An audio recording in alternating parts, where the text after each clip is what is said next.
They say, aim for the sky, but move slowly, enjoying each and every step along the way, for it is those little steps that make a journey complete. A very warm good morning to all the dignitaries, practitioners, professionals, teachers, scholars, participants from all across Gujarat, India, and all across the globe who have been able to join us on this fine day. I, Purva Dholakia, and Nikita And Surana I, Nikita Surana, would like to take this opportunity of welcoming you all to the 6th International Youth Symposium 2021, organized by the B.K. School of Professional and Management Studies, Gujarat University, India. Robert Morgan said, knowledge is power, information is power. The secreting or holding of knowledge or information may be an act of tyranny, camouflaged as humility. So let's move ahead with an objective of sharing knowledge and encouraging the spirit of research, innovations, sustainability, and growth. As knowledge knows no borders, and as it said, if you have knowledge, let others light their candle in it. Our collective human wisdom has long been built through exchange of ideas from our knowledge. It fills my heart with joy to welcome all the dignitaries, participants who have joined us not only from various regions of this country, but also from the whole world to the occasion of International Youth Symposium. Let's have a warm round of applause for them.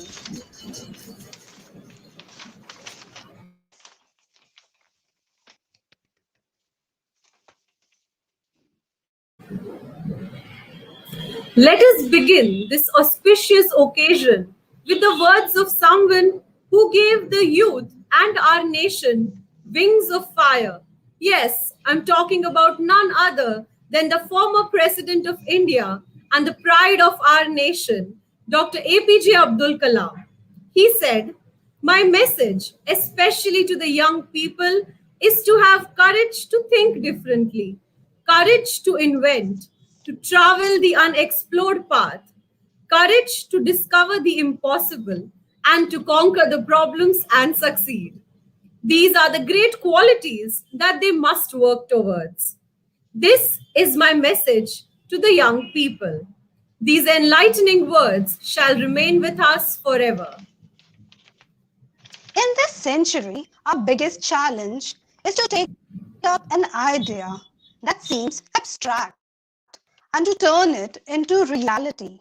But in this path, everything has to be managed, keeping in mind the sustainable methods that can be alternative for businesses, which of course is the theme for INYS 2021. Reinventing business management practices for sustainability and growth. Empowering youth in contributing to sustainable development is the idea behind INYS that aims at conversion of dynamic youth from all over the globe to share best practices, discuss needs, gaps, challenges, and to discover new ways to work together with the purpose of empowering all together. It is the congruence of highest ideas and thoughts of young. This event also marks youthfulness of, as said, 45 years of young fraternity of B.K. School of Professional and Management Studies. Now, I request us to proceed for the anthem of our prestigious Gujarat University, an institute which has given excellence in education to our society since 1949. Few of the university's many alumni include our Honorable Prime Minister, Shri Narendra Modi, Mallika Sarabhai, a Kuchipudi and Bharatnatyam dancer, Ashish Nandej, a political psychologist and a social theorist, and Pankaj Patel, who is the CEO of Zydus Cadila.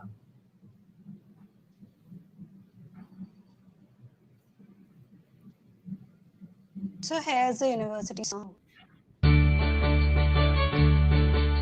वंदन अभिनंदन वंदन अभिनंदन वंदन अभिनंदन वंदन अभिनंदन वंदन अभिनंदन गुजरात यूनिवर्सिटी आपणी गुजरात यूनिवर्सिटी आपणी विद्यातणु तपोवन वंदन अभिनंदन वंदन अभिनंदन वंदन अभिनंदन वंदन अभिनंदन राष्ट्र चेतना कला साधना खेल भावना विकसे विश्व मानवी बनी गुजराती विश्व सकल માં વિલસે સ્નેહ સંપ સહકારની સાથે દેતી તું સન્મતિ સૌના સાથને સંગાતે સૌ સિદ્ધ કરે ઉન્નતિ પ્રેમ બંધુતા સમાનતાના પલ પલ પ્રસરે સ્પંદન વંદન અભિનંદન વંદન અભિનંદન वंदन अभिनंदन वंदन अभिनंदन वंदन अभिनंदन वंदन अभिनंदन वंदन अभिनंदन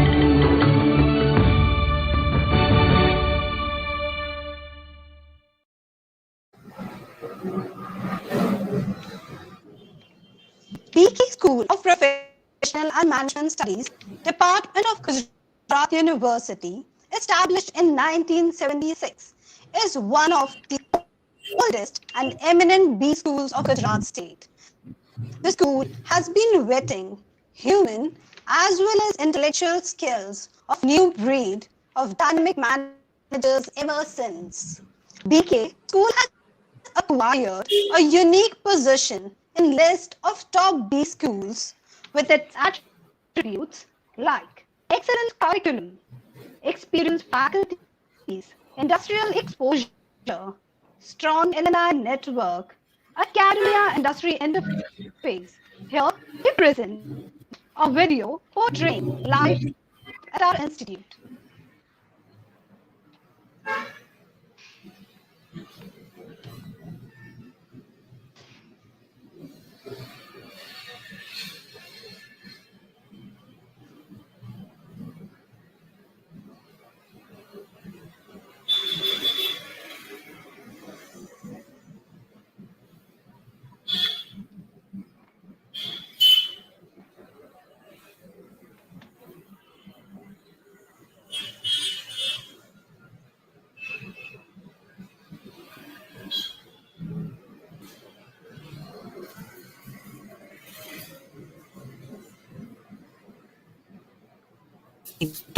This motto truly amplifies the soul of the university.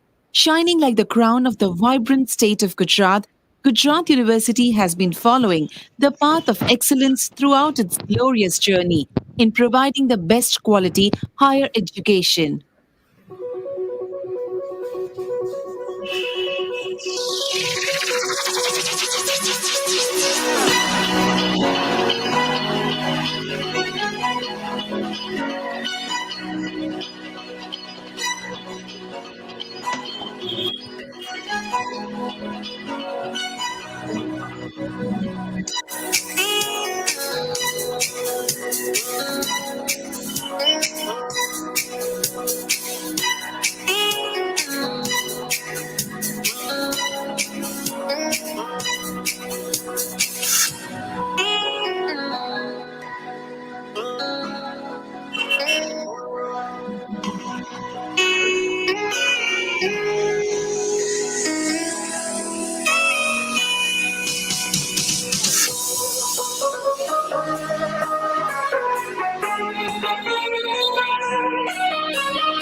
योग कर्मसु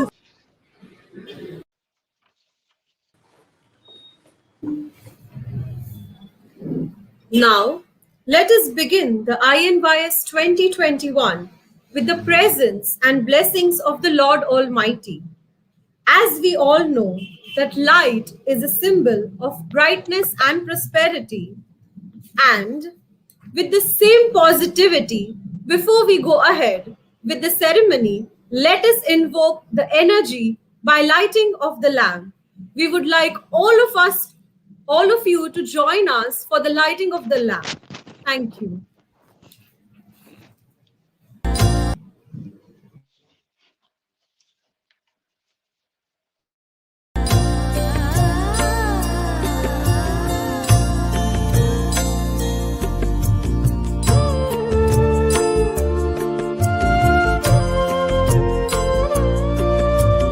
शुभं कुरुत्वं कल्याणम् आरोग्यं धनसम्पदः शुभं कुरुत्वं कल्याणम् आरोग्यं धनसम्पदः शत्रुबुद्धिविनाशाय दीपज्योतिर्नमोऽस्तु ते दीपज्योतिर्नमोऽस्तु ते शुभं कुरुत्वं कल्याणम् आरोग्यं धनसम्पदः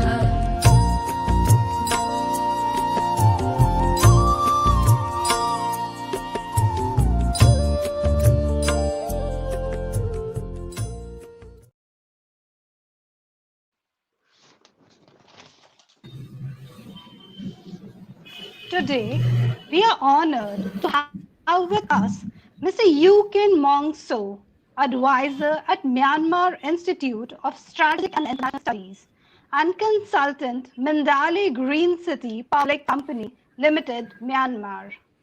We have with us Dr. Rinchen Chofel, member UNCRC Committee Director General and Regional Secretary of South Asia Initiative to End Violence Against Children.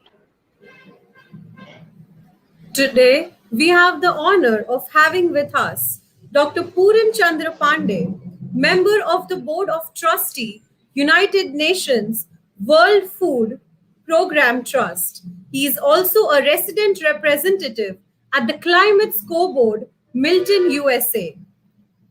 We have been joined by Dr. V.M. Bansal, CMD, New Delhi Institute of Management, and also by Professor Dr. Himanshu Pandya, Vice Chancellor of Gujarat University, India.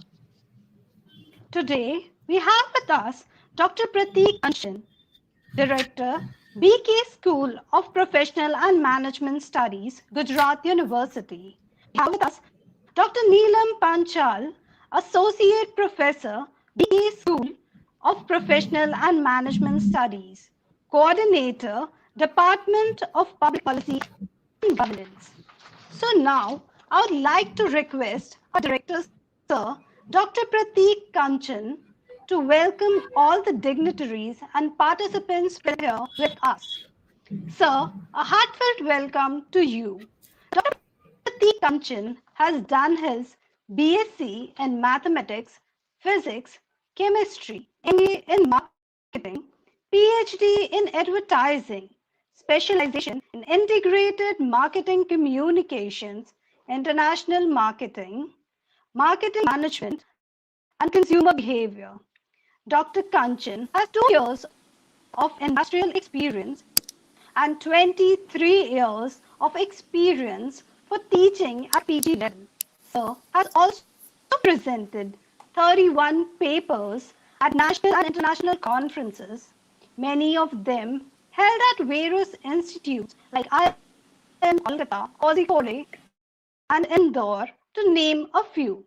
Sir has also, to his credit, edited a book on in-film advertising and brand positioning strategy. Sir has, to his credit, 33 articles and papers published in various souvenirs, journals, newspapers, and newsletters. Sir has also been a member in AICTE Inspection Committee for new and upcoming institutions. Sir's major project on changes in consumer buying behavior of ready-made garments with respect to development of organized physical retailing in Gujarat has been approved by UGC in March 2013. Sir, I would request you to grace us with your kind and wise words. So over to you.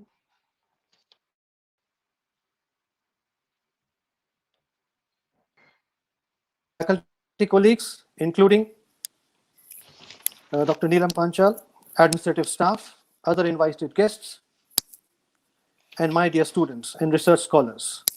This INYS on reinventing business practices for sustainability and growth assumes special significance in the light of a very challenging year 2020 due to global pandemic, wherein the entire gamut of business practices across geographies and domains have to redefine themselves in 2021 and further also. Although this is the sixth NYS since 2016, but this is definitely different as compared to all others because of a unique situation.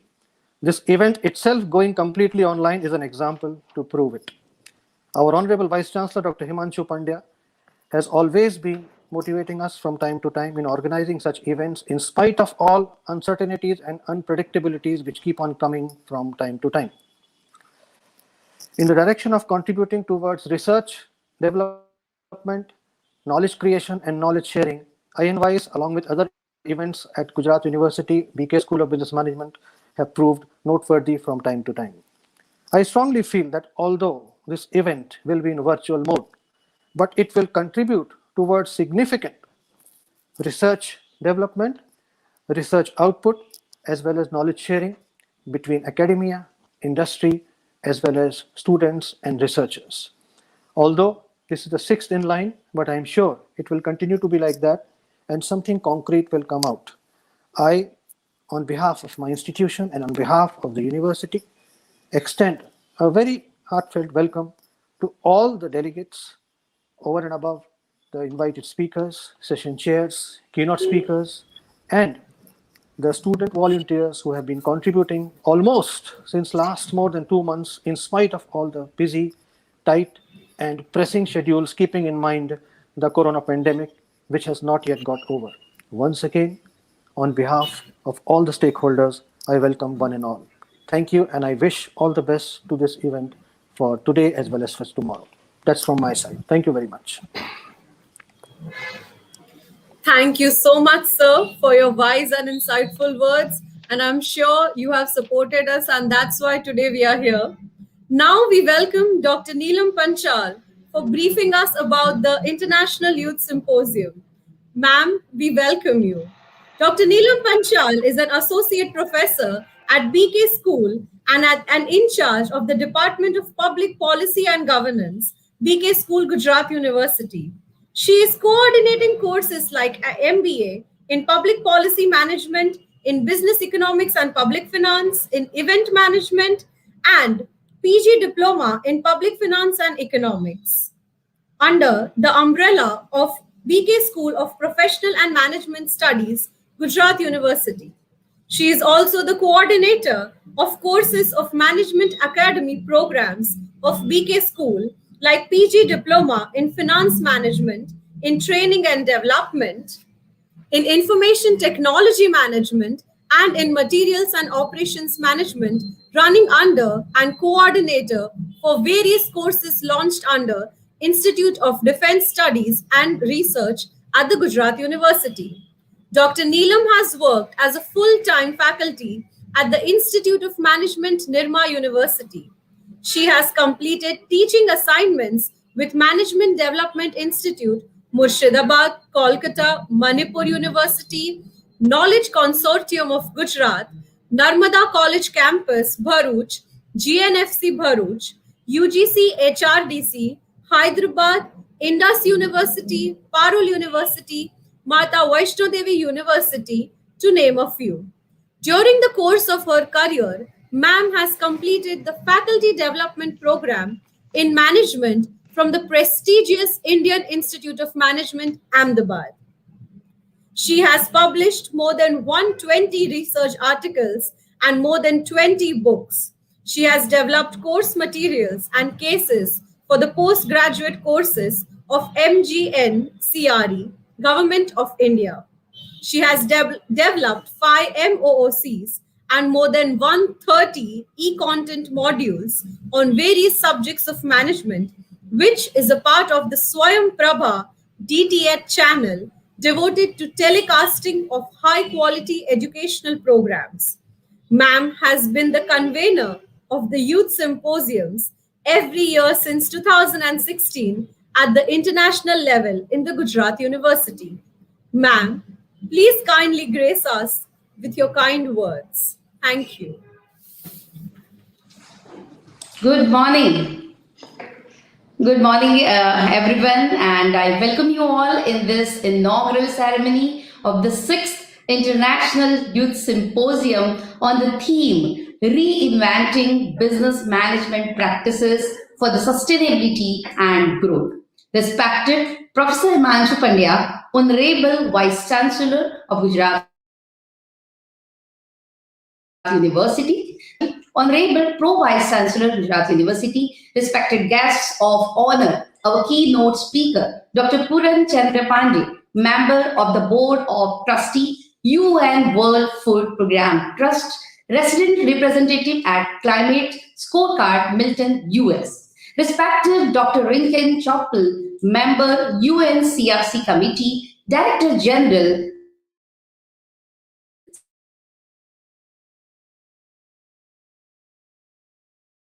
Advisor, Myanmar Institute of Strategic and International Studies and Consultant, Mandalay. Respected Dr. V.M. Bansal, CMD, New Delhi Institute of Management, Senior Civil Servant and Served Government of India. Respected B.K.School of Professional and Management Studies, my dear faculty members of the B.K.School student fraternity, participants from different countries including Germany, Japan, Canada, South Africa, Myanmar, Bhutan, Afghanistan, Nepal, India, and so on, and all those who have joined us virtually on this platform, I, on behalf of the organizing committee of the 6th International Youth Symposium, extend my warm welcome on this inaugural function of the 6th International Youth Symposium organized by the B.K. School of Business Management, Gujarat University. I extend my warm welcome to all the learned heads of different schools and departments of the Gujarat University and the faculty members of the Gujarat University, the scholars who have joined us since 2016, and it is keeping growing day by day. Dear learned friends, today, the world is for the generation of the young people, and this present volume of young people is the largest the world has ever had. To mention, India has approximately 600 million people younger than 25 years of age, and almost about 40% of the Indian population is younger and the age group of 13 to 35 years, and that is defined as youth, the power of the nation as per the National Youth Policy. Friends, this much volume of young people is on the earth, and when the whole world is facing the problem of the ecological imbalance due to many reasons known to us, the 6th International Youth Symposium is the theme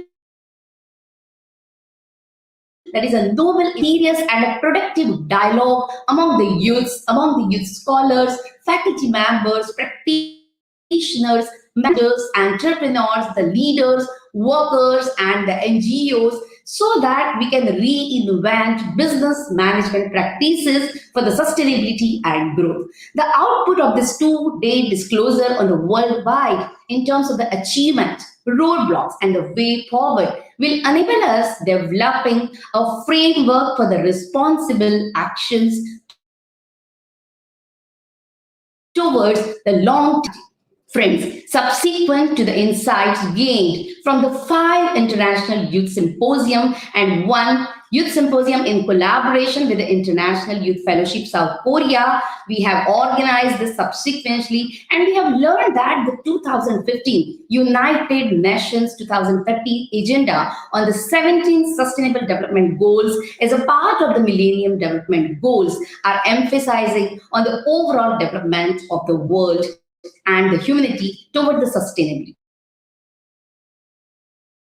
We know that the development of the world, the humanity, and it describes a society as a better quality of life for everyone. The present symposium will discuss various achievements, the actions taken not only in India but worldwide, and issues, the challenges that encountered during the fulfillment of the pandemic times, and ways of moving right and optional direction for the fulfillment of the requirement of the sustainability and the growth. So today, I'm very, very happy that we have participants across the globe. We could gather more than 140 ideas, that is in the form of abstracts, and the book called The Souvenir is about to release. The full papers are received, that is 110, and that is also going to be published in 3 edited volumes.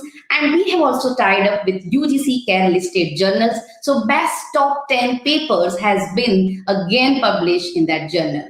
We have during the symposium full 2 days program, which includes the plenary sessions from the experts across the world, and which is divided into different tracks. We have poster presentation. We have 140 paper presentations that is focusing upon the theme, and then we have a cultural evening at the evening, and the students have prepared the program.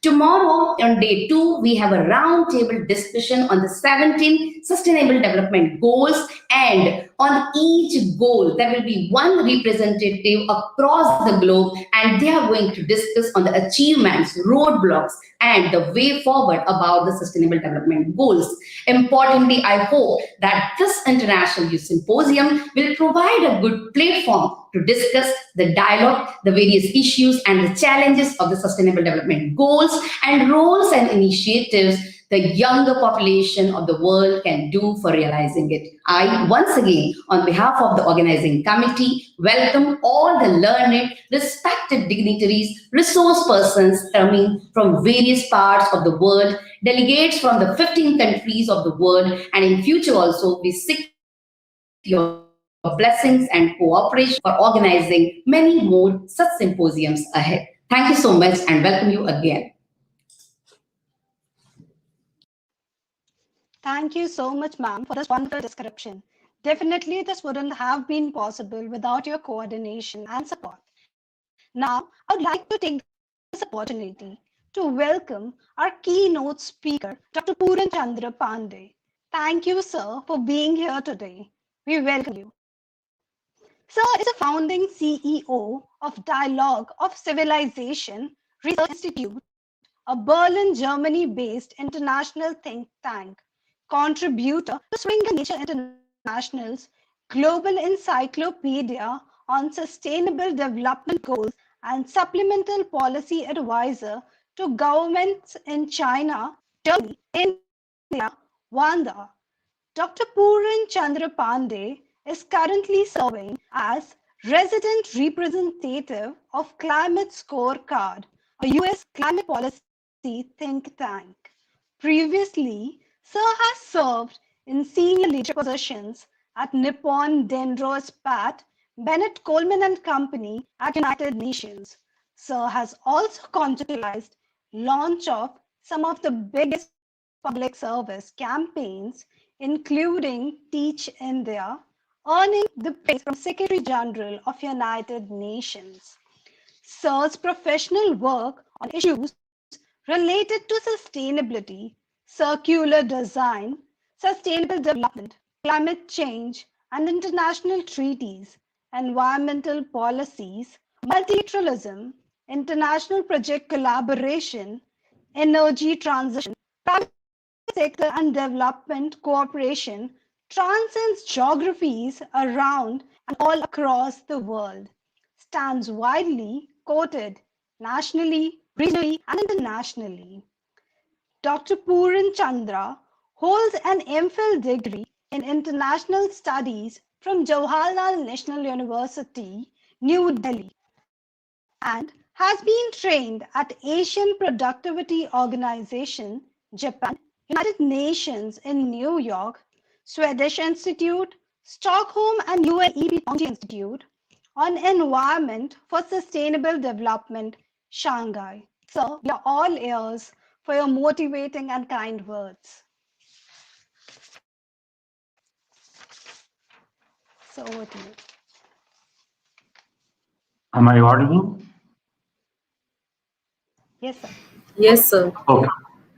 Thank you very much indeed for your kind introduction. And first of all, I would like to thank B.K. School of Professional and Management Studies under Gujarat University for inviting me to this very apt, appropriate, and timely conference, which is the 6th International Youth Symposium being held in Gujarat. I would like to really thank the Vice Chancellor, the Pro Vice Chancellor, Director of the B.K. School, in particular, Madam Dr. Neelam Panchal, who kindly reached out to me to give me this opportunity to be able to share some of the thoughts and ideas, which I think is very, very essential and very, very important. I would also like to be in the middle of some of the very fine speakers who will be speaking alongside me. And it's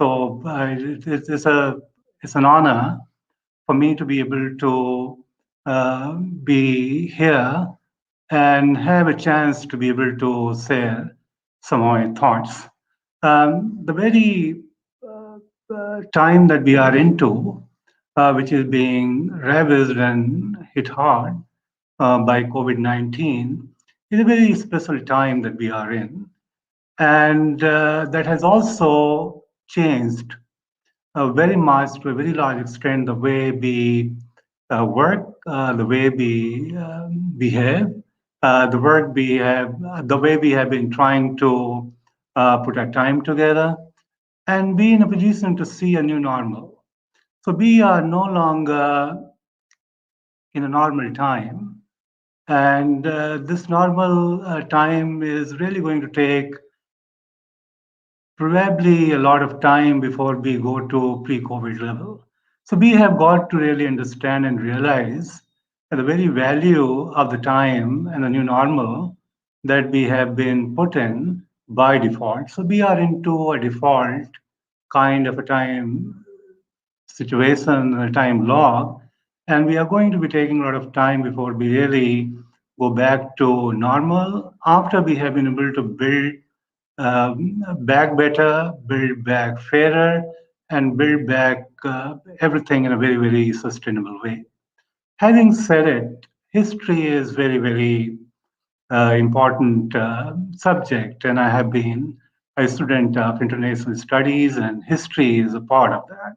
History is very important because we need not really go back into the past time and try and rest on the laurels, or maybe we have made some mistakes and we end up cursing ourselves with regard to what we did, and it was not good, and therefore, we are suffering with the consequences of the actions which we did a couple of years back or a couple of decades back. So my take on history is that we must go back into the history, try and figure out some lessons that we can pick up, and try and reimpose those lessons on the current times that we are in. And this history lesson is very, very important. And I will really like to take all of us back to 1983. And that was probably for the first time when UN began to think about human environment and environment per se. And the General Assembly in 1983 met in New York City, and they decided to do something about things which are not beginning to take shape, and were trying to put a lot of pressure on the environment. And the pressure on the environment was creating various problems and challenges for the human being. So first, for the first time, in 1983, the first commission, which is very well known as Brundtland Commission, was set up by the then Secretary General. And the whole idea was to find a person who could do that job pretty well. So they tried to go around and found one very, very uh, fine person who was not only politically very sound, but was also somebody who was academically very strong in terms of human health and science, because the person came from this background, which was, health background and the science background and public policy background. And she was none other than Gro Brundtland, the first woman prime minister of Norway.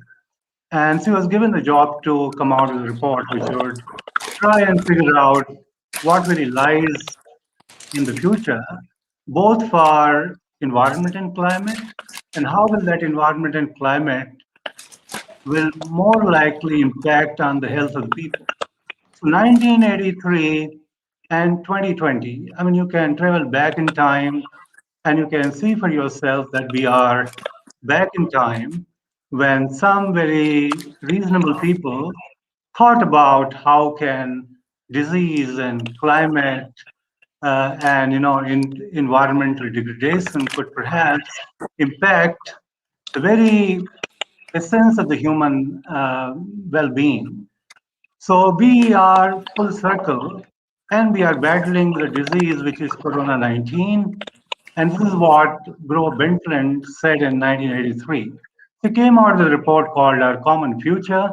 And those of us who have not gone through the report, I would really very sincerely recommend that we go through that report and see what that report was all about and where we are in to a new normal with regard to the time. So 1983, then it cuts across to 1990, when the first IPCC report was brought out, which also became the basis for setting up of UNFCCC in Berlin.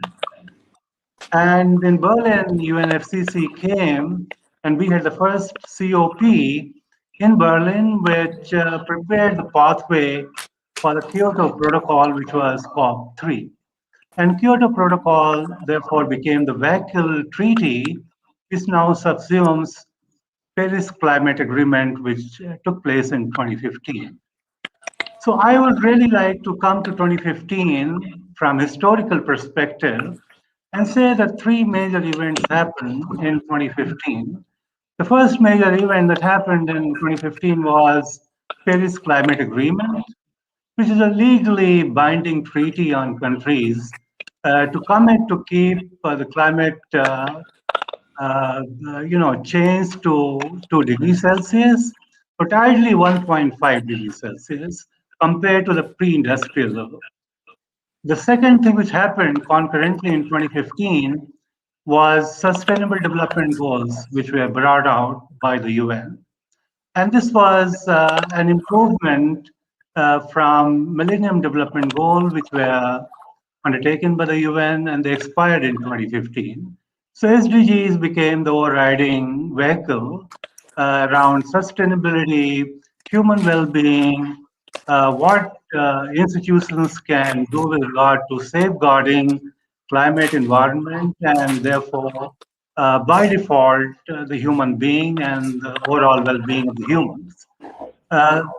We also had in 2015 a new treaty which was signed in Paris, being led by India now, which is known as International Solar Alliance, which also committed to work very closely with the UN, Paris Climate Treaty, and try and see to it that we begin to take control of greenhouse gases, which we have been putting too much back into the environment and the climate. So this is where history is very important for us to go back, learn a few lessons, and see where we are and what we can really do with regard to keeping our future more sustainable, which will eventually lead us to better sustainability, greater national growth and development, which will finally go on to aggregate at the global level. So from 2015, I traveled to 2020.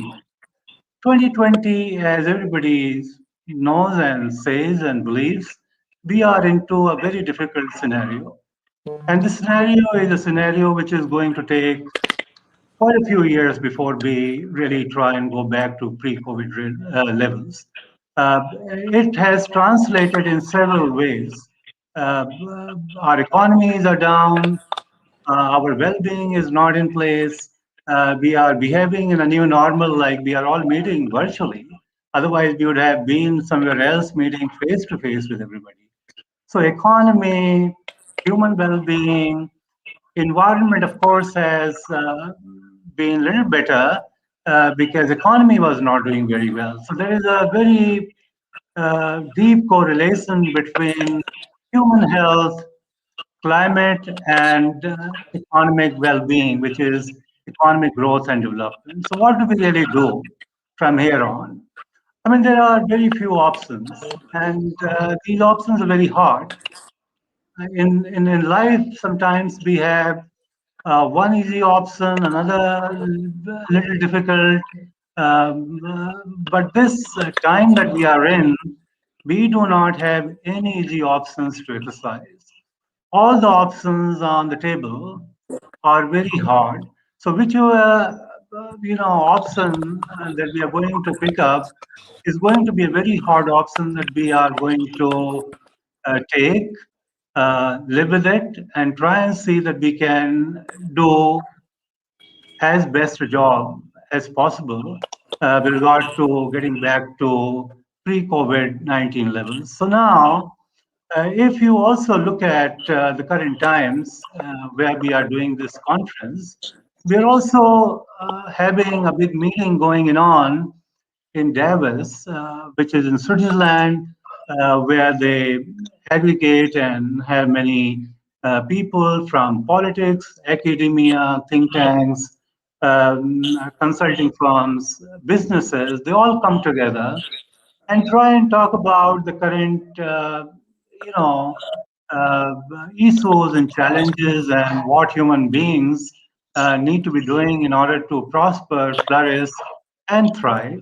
And one of the sessions which I was a part of for this Davos meeting, uh, uh, one thing was very clear that everybody now believes in the fact that both by default and by choice, we will be confronting two scenarios.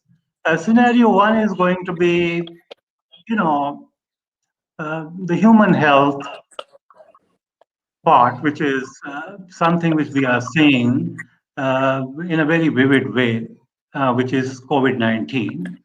And the second part of the problem that is going to be happening in times to come is going to be climate change. So everybody in Davos agreed, and this was a fairly, prominent people, a big congregation. They also ran a survey, and they said both by likelihood and also by impact, human health and climate change are the two aspects which are going to be there for a fairly long time. And they also said, in no uncertain terms, that corona can be cured, where we can have vaccine, we can follow some norms, we can achieve herd immunity, and we can get over with COVID-19 in a couple of years from now, if not immediately. But if something goes wrong at the same scale and impact to our climate and to our environment, we will not have any vaccine to be able to cure of the hazard or the challenges which the climate change can bring about in a very devastating ways.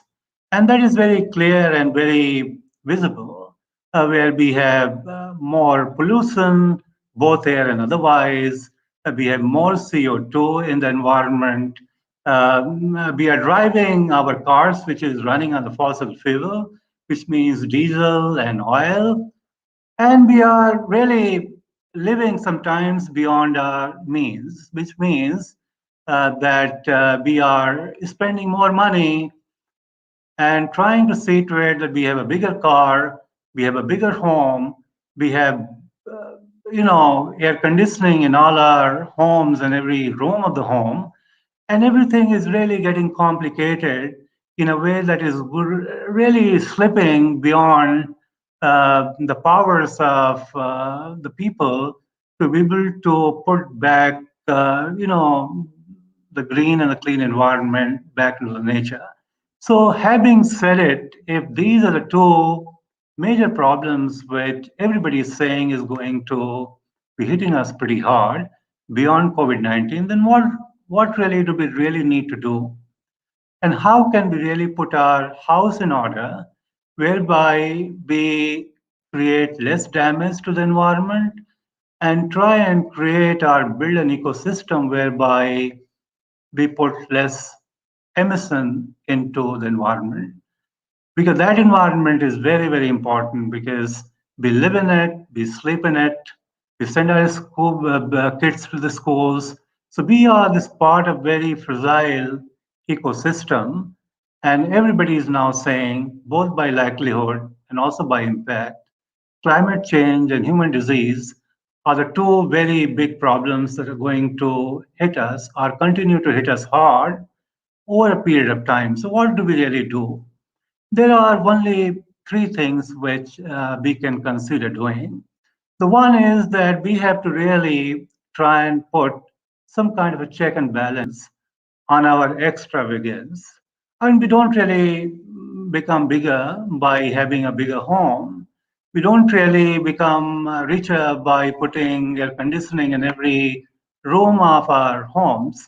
We don't really become richer by buying a bigger car, which is running on diesel and fossil fuel. So part of the problem is the human being himself or herself.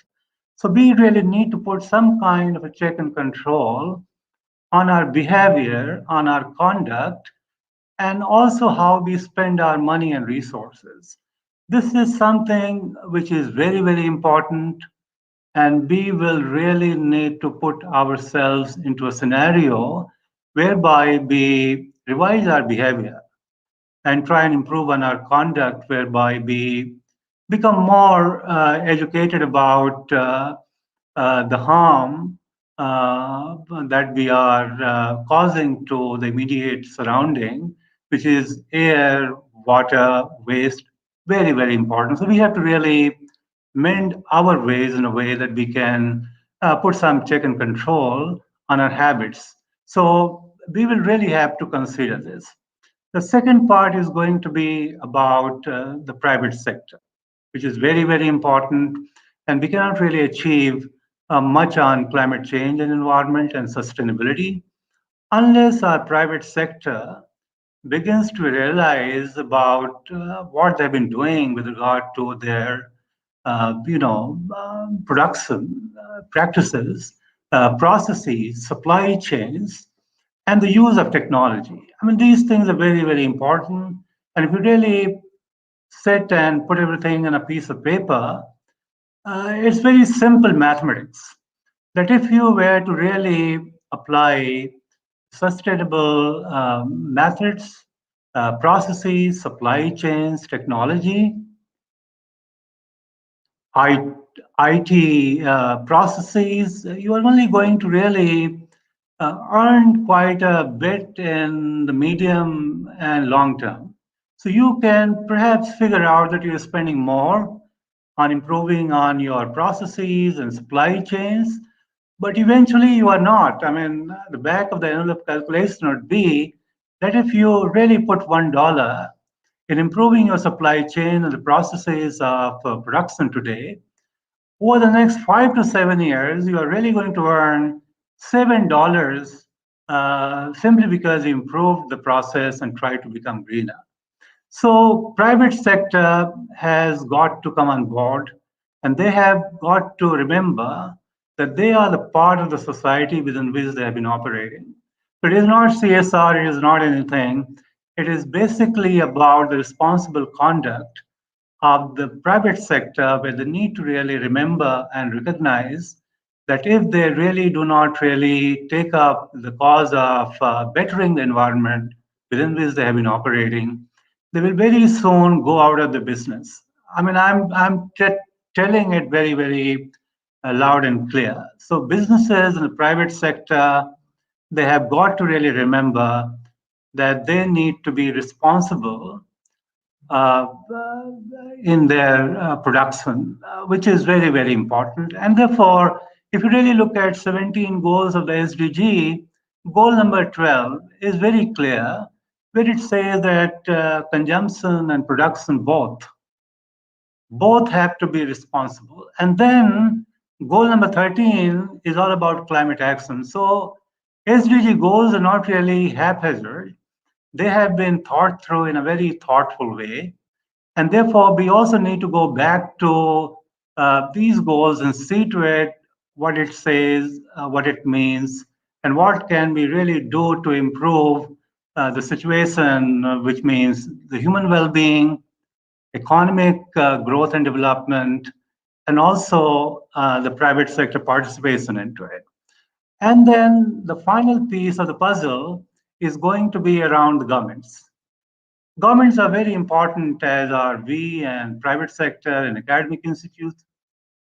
Government has got to really remember that anything is as good as a law which they legislate. And therefore, the legal instruments, and this is where you have Paris Climate Agreement, which is a legally binding treaty. You have International Solar Alliance, which only talks about renewable energy that we can produce and use and generate. And it also talks about what can countries do with regard to not only following the commitments which they have made to the UN, but also take initiatives in order to see to it that domestically they continue to improve on the pledges to the private involvement of the private sector, and also continue to report in a manner on how they have been evolving and developing and trying to improve on the pledges which they have made to both to the UN through SDG goals and also through climate agreement in the Paris. So governments have got to really remember that they have got to be very careful in terms of what they've been doing on the ground. And one of the things would be to keep people on the side and legislate in a way that everybody can follow through legislation, and government can also continue to improve on what it has been doing with regard to improving both the climate and environment on the one hand, economic growth and development, which is very important. If there is no money with the government, we can't really thrive and survive. And then we as human beings have got to really put a lot of check and control on our habits, on our lifestyles, which I mean basically by habits, I'm saying we have got to really see to it that we live a lifestyle which is conducive to the environment. I will finally conclude by saying that it's very important that we follow the rule of the game. Everybody does, they work pretty well. And we really move together and thrive in a way that we coexist both with the nature and also with our own lifestyles. And these are the two very interrelated propositions, and we cannot really dissect them from each other. So finally, I would say just two things to conclude. One is that we are in a situation, as everybody knows and recognizes, that we are getting hit hard by COVID-19, and everything is changing for the worse or for the better. We don't know. We will only know in a few months' time from now, or maybe in a year or two, by the time we are back to normal. And therefore, I would only like to say that we also have some role for the academic institutions. And that role, when I say some role, I mean the big role. And that role is that how academic institutions are really going to do, their training and teaching, the way they teach. Will they really go online all the time, or it'll be a hybrid learning mode? I don't know. I mean, we have really got to see and wait for a little while. But the role of the academic institution is very important going forward because they have got to produce knowledge, they have got to train people, all of us included. They have got to include the private sector as well, so that academic institutions can tell them what they need to do, how they need to improve, both on the supply chain and the production processes, which are very, very important. And finally, in India, we have roughly about 500 million students who are enrolled, both up to higher secondary level of education and then higher education as well. So these 500 million students who are enrolled in one school or another in some part of the country, including those who are registered for their higher degrees across the country, they are very, very important. We need to really guide and help and handhold these people and tell them about scenarios, situations, and what they really need to be doing with regard to not do anything which might cause catastrophe to the immediate environment and the climate, because everybody is going to suffer with what is really going to happen, which is the climate crisis. And finally, I would only say that, we have got to be optimistic because sky also rests on optimism and hope. And I'm reminded of, a very a small but very significant building in Oslo, which hosts the distribution and a lot of training programs which they undertake on peace and conflict and hope and commitment. And besides that, the Oslo Peace Prize is also held in this particular Oslo Peace Center, which earlier was a small railway station but got converted into this Oslo Peace Center. And every year on 10th of December, the Peace Prize is given to the Nobel Peace Laureate. And if you really ever go to this Oslo Peace Center building, there are three words which are very vividly written on the facade of the building. And these three words are, and in the same sequence that I'm going to utter. The first one is all about broad-mindedness. So it says that humans have got to be broad-minded. We can't afford to be narrow-minded any longer. The second piece is about hope and optimism. And the third one is all about the commitment which we make. In the middle rests the hope. And I would only say that we have got to be optimistic, we have got to be hopeful, we have got to be committed to our own actions that we undertake at our own individual levels and around.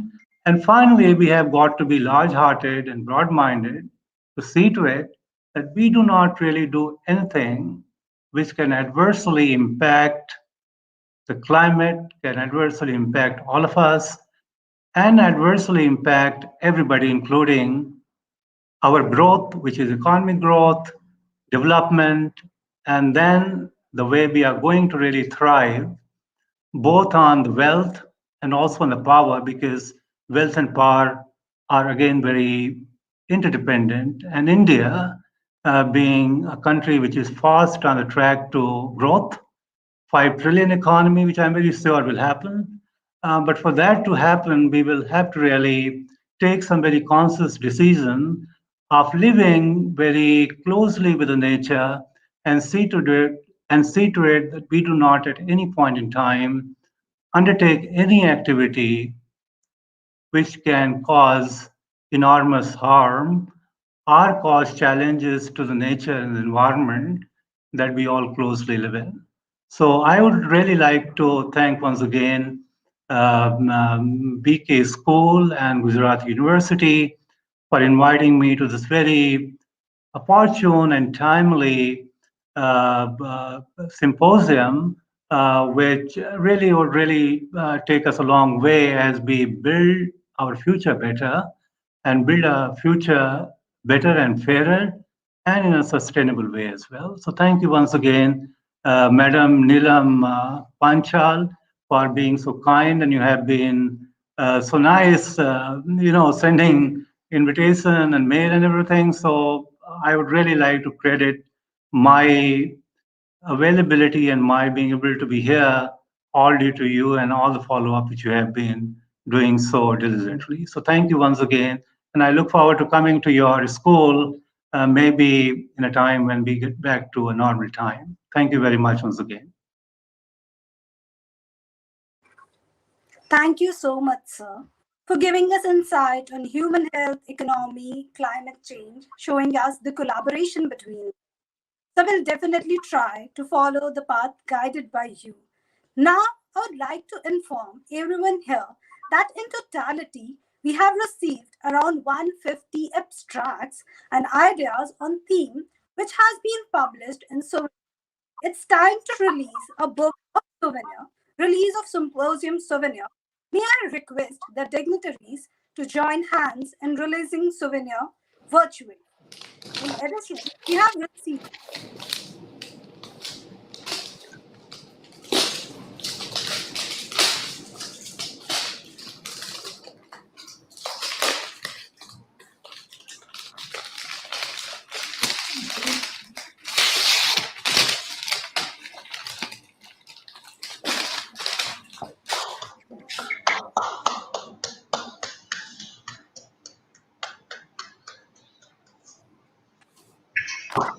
much for joining hands for this of book.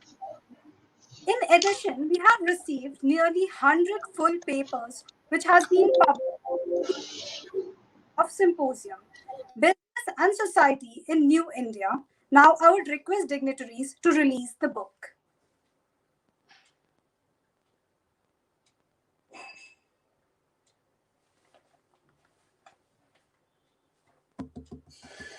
Thank you so much once again for joining hands virtually for this book release.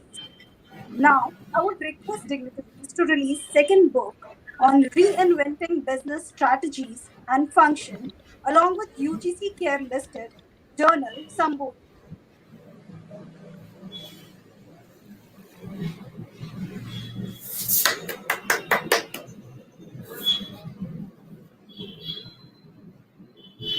Thank you so much for this virtual book.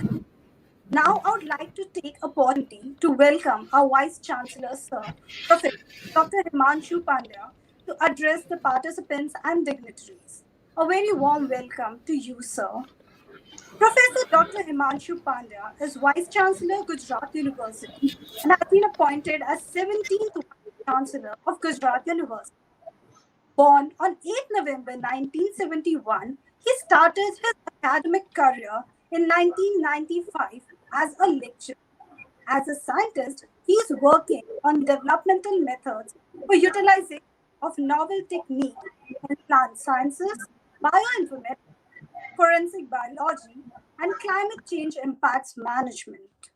Sir has always strived to ensure that research conducted and guided by him is aimed to address fundamental needs of the society as well as interdisciplinary initiatives since last 23 years. During his long career and as an academician, Professor Pandya has coordinated more than 310 academic programs and more than 180 publications of national and international repute. Sir, kindly grace us with your kind and wise words. Namaskar. Good morning to one and all present here. It's been a pleasure for all of us that we are discussing reinventing the business practices for sustainability and growth.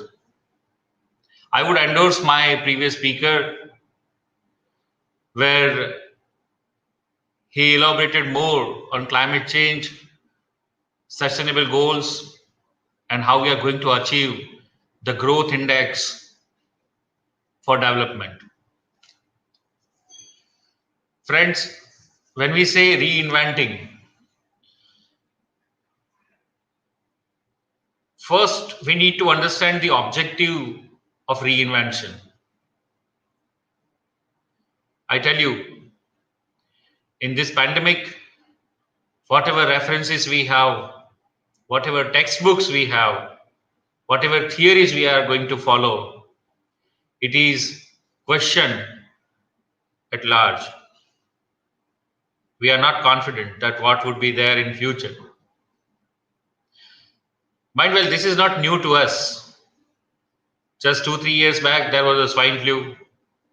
Again came in Congo, Nipah, Zika, Ebola, and whatnot. Being a researcher working in a laboratory, what I feel is whatever we are doing, it is not at all in tune with the nature. And when we are not in tune with the nature, we have to be ready with the consequences. And that is what we are paying globally. This time with this COVID-19, the damage is huge and to the all sector. And that's how, it forces us to think the practices what we are doing for our living and for our well-being. In Indian culture, people say that the growth should be sustainable. We talk of a growth which doesn't carry any burden, any sort of loss to the nature. We call it Akshunna development, sustainable development. How it was possible? One thing is sure, whatever is happening around us, it is coming in a newer format, but it is happening at regular intervals. The climate change, the environmental disorders, the business practices, and the rapid changes in theories and understanding. This is not new to the world. Many a time when we talk to our scholars, we discuss this. Can we restrict all this?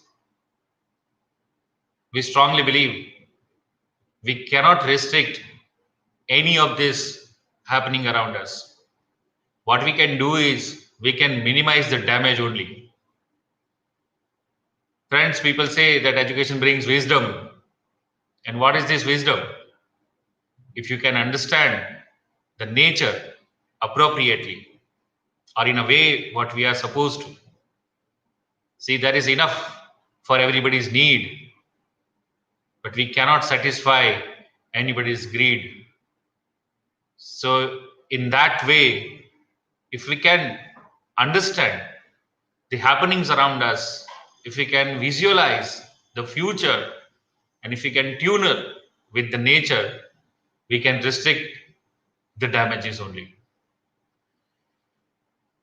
Friends, when we say rules and regulations framed by the apex bodies to reduce the carbon footprint and to have a healthy and prosperous environment around us, do we have any sort of records available with us that practicing this would restrict the damage? I have a doubt. Whether we name it a climate change impacts or whether we name it environmental disorder, the natural calamities, the havocs and whatnot, we cannot. This is something beyond our imagination. So what people used to do earlier, they used to live in synchronization with the events around them. They were lucky to observe all the season in their utmost nature. What we found today is, lot of cyclones are happening, and avalanches are happening, and earthquakes and forest fires and whatnot. I think these are all man-made disasters. Even this current pandemic, it was due to the carelessness of some people in the laboratory practices, what leads to a situation where we have a great loss of life on this earth. But we need to grow. We need to undertake the business practices. Otherwise, the survival would be different. So first, I would request international community to sit and to decide what exactly and where exactly we want to reach. Everybody is talking about, harm less to the nature. But then how? People hardly talk about this. So if we can minimize our requirements, our needs, then and then we can help the nature. The way we are extracting the natural resources, either it's a fossil fuel or the forest products, and the way we are exploiting the air, water, and earth, we are nailing our coffins. That is for sure. But with education, we have the wisdom. We have that courage to stand by with the nature and to work for the better tomorrow. When we say the business opportunities and rethinking about the business practices, I totally agree. I fully agree with the title.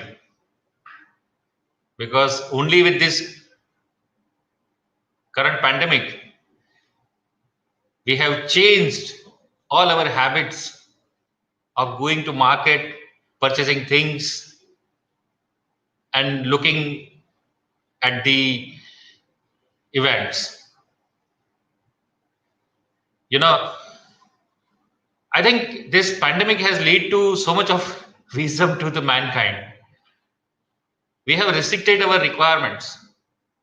We have restricted our health investigation programs. We have restricted our meetings. We have restricted each and every program. And see, today only we are meeting virtually, so we could save so much of resources. You don't need to travel to Ahmedabad. You don't need to come physically here. You don't need to book hotel. You don't need to book transportation. It has saved a lot of things. Again, reinventing the business management. So meeting and communicating with the people and conveying the thoughts to the different community, it has changed. It has changed the world.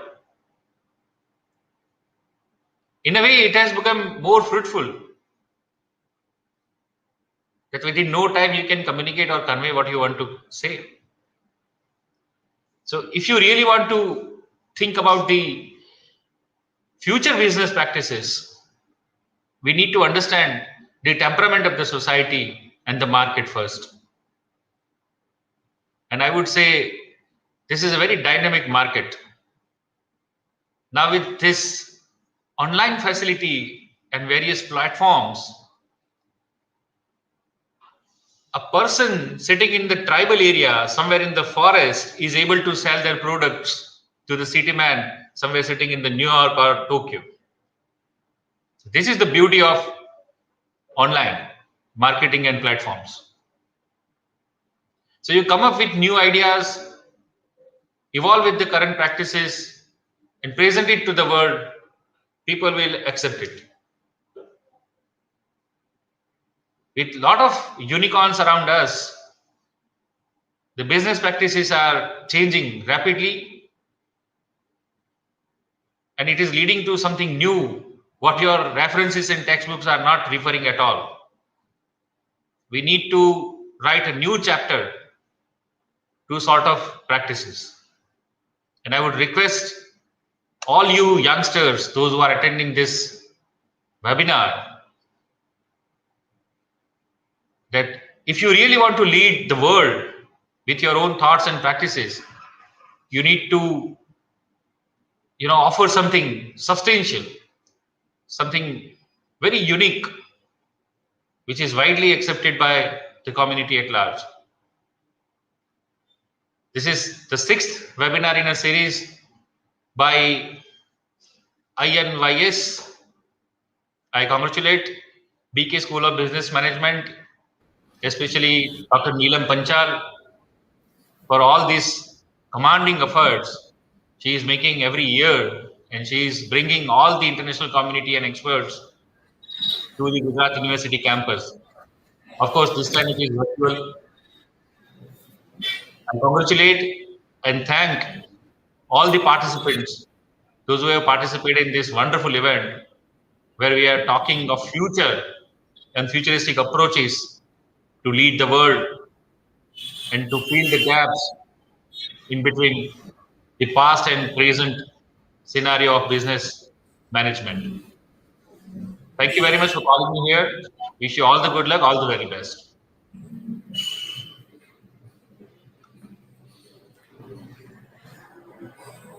Thank you so much, sir, for your words. And I'm sure we are all taking the message. It is enough for everyone needs, but it is not enough to satisfy everybody's greeds. We are all taking this message back, sir. Now, I would like to take this opportunity to introduce our esteemed guest, Dr. Rinshen Shofel, who is the Director General of the South Asia Initiative to End Violence Against Children. He is a doctor by profession. Previously, he has held the position of Executive Director of the National Commission for Women and Children, the Royal Government of Bhutan, and has championed the promotion and protection of the rights of women and children with distinction. At the regional level, he is a well-known and highly regarded expert on gender and human rights and has supported many agencies, including the SAARC Secretariat, in many key regional projects and initiatives. Dr. Shofel has extensive experience in working with the ministries of women and children of the governments in South Asia, as well as the United Nations, NGOs, and research organizations in the SAARC region. Sir, please grace us with your motivational and wise words, and we welcome you, sir. Thank you very much for this introduction. And I, right at the outset, extend my gratitude and appreciation to the organizers, particularly those who actually got me connected to this important summit. I'm extremely grateful that the B.K.School and Gujarat University organizing this 6th important symposium or summit actually provided an opportunity for me to extend my greetings to all the participants. As many of the eminent speakers already stated, we are all going through an unprecedented humanitarian crisis that has engulfed our universe, both at the global level as well as in our own homes and environment within which we live day to day. But nonetheless, as the 2020 progressed into 2021, humanity has been able to come to terms with the new normal.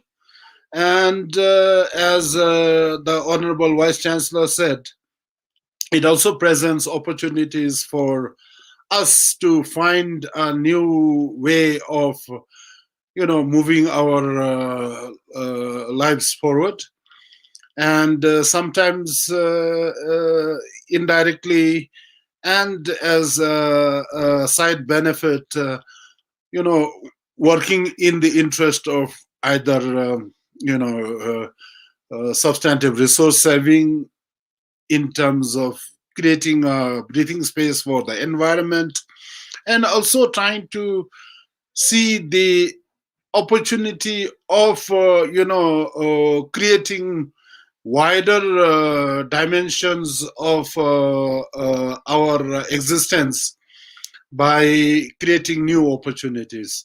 As he said, a farmer in a remote community having access to a market in the heart of the urban centers. To me, the past 1.5 years or so has been an extremely difficult time, in the sense that immaterial how badly all sections of the society has been impacted by the pandemic. The biggest brunt of the pandemic and its push factors has been on children, and the type of violence against children that has been triggered by this pandemic is just so unsurmountable. And I'm sure every day when you open your newspapers or you go online and then read the news, majority of the pages or sections are just filled with how much impact the pandemic had on children. And as someone who has devoted almost 3 decades now trying to champion the cause of women and children, and in the past 1.5 decades spearheading the movement to end violence against children in South Asia, the past 1.5 year has multiplied the amount of burden on children in an area, like in a region like ours, where we are already battling with huge burden of violence against children. So today, as before I came to this event, I already had a session with my India Civil Society platform, which is referred to as the NACG EVOC India, which is the South Asia CIVOC's civil society platform to end violence against children. We are currently having today a day review on child sexual abuse and exploitation in Orissa.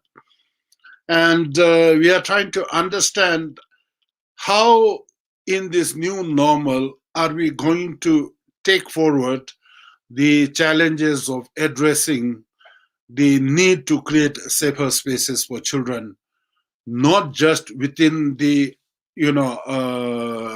territory beyond your so-called safe environment of homes, but within the home itself, where it is supposed to be the safest place, but there is so much violence and so much abuse of children taking place by near, dear, and so-called trusted members of the family and community.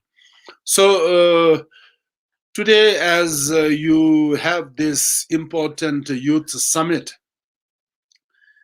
there are 2-3 things which I thought I would bring to the table, not daring to go into a lot of other areas beyond my territory, mainly because there are so many eminent speakers, so many that has much more wisdom than I have, and so many who actually do on the ground work in terms of addressing those challenges than I do.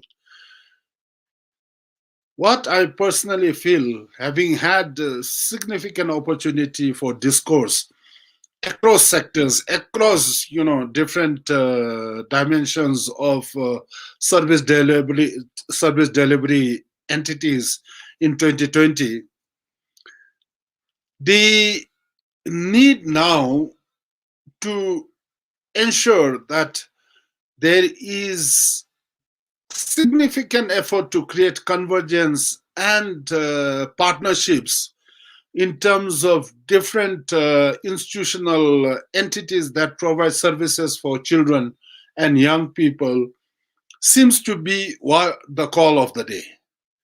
Today, as I'm sure all of you know, we have so many organizations, so many philanthropic entities, so many donor agencies, so many UN entities, even our own, domestic, welfare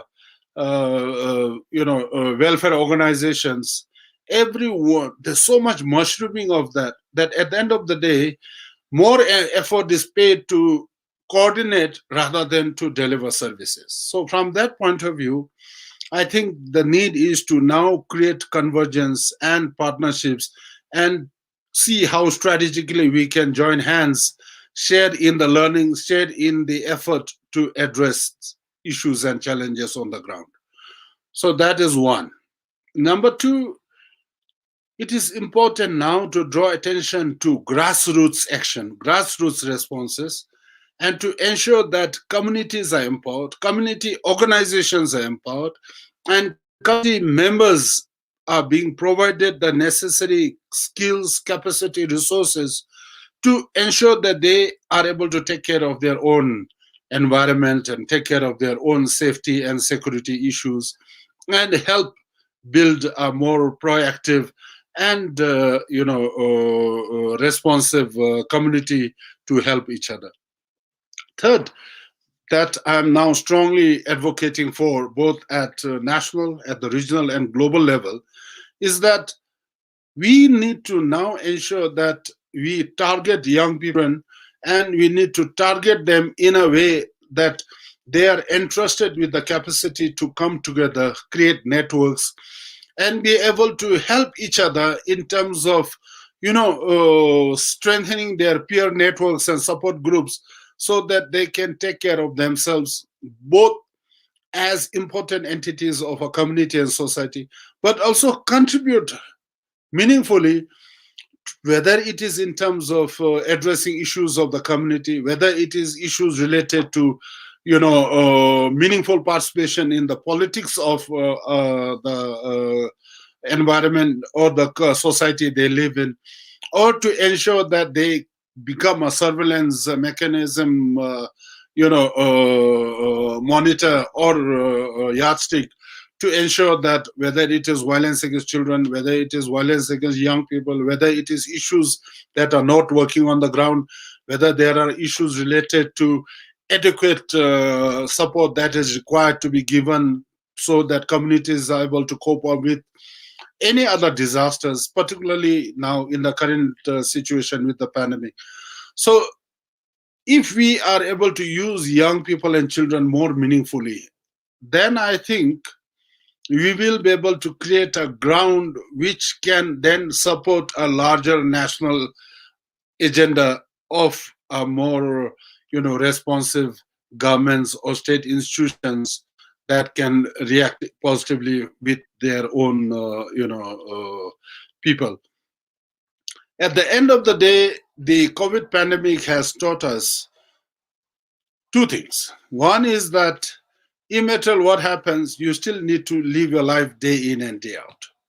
So you have to find a way of adapting to the new normal, and you have to find a way of addressing the challenges that you are confronted with by looking at other innovative approaches.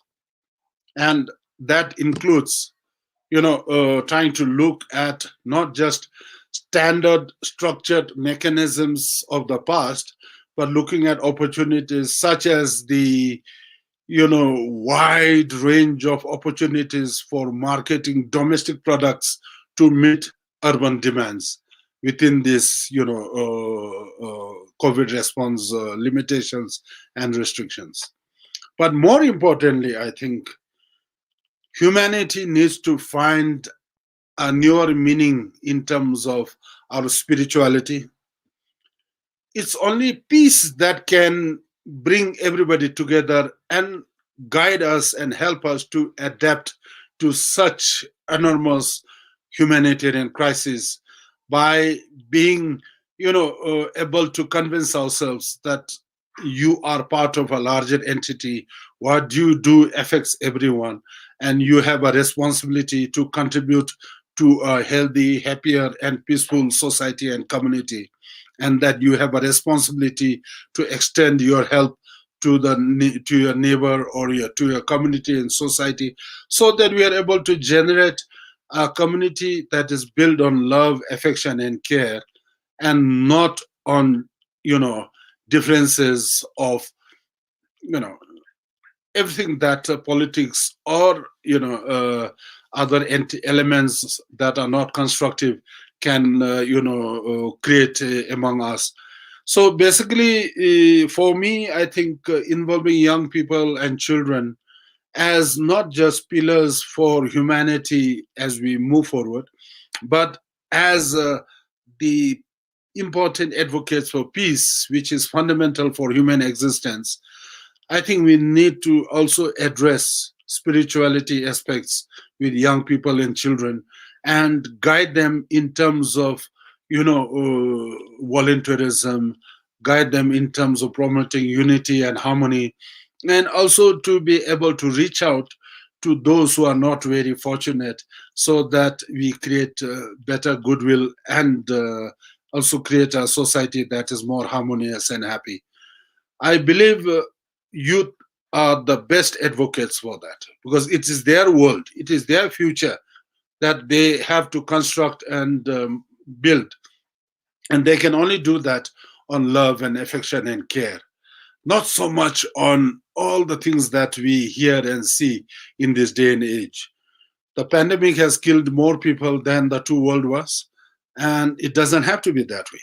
I think we can actually make sure that the next move should be creating a pandemic of love, affection, and happiness for humanity. I want to end here by thanking the Gujarat University and B.K. School organizers for this opportunity. I do not want to touch on my other fundamental aspects of rights and freedom, and what I do to ensure that voices of children are heard. Because I think at the end of the day, I think if we can create a more caring and happier society, I think the voices can be heard, rights can be upheld, freedoms can be nurtured, and I think we will have a much happier society than we are having now. So with this, I congratulate the organizers. I am so happy to hear from the two previous speakers I caught, including Professor Pandey and the Vice Chancellor. And I thank Dr. Nilamji for the opportunity in coordinating my participation in this. I bring you greetings from Bhutan, the land of happiness. Hopefully, we will see a better 2021 than the 2020. Thank you very much.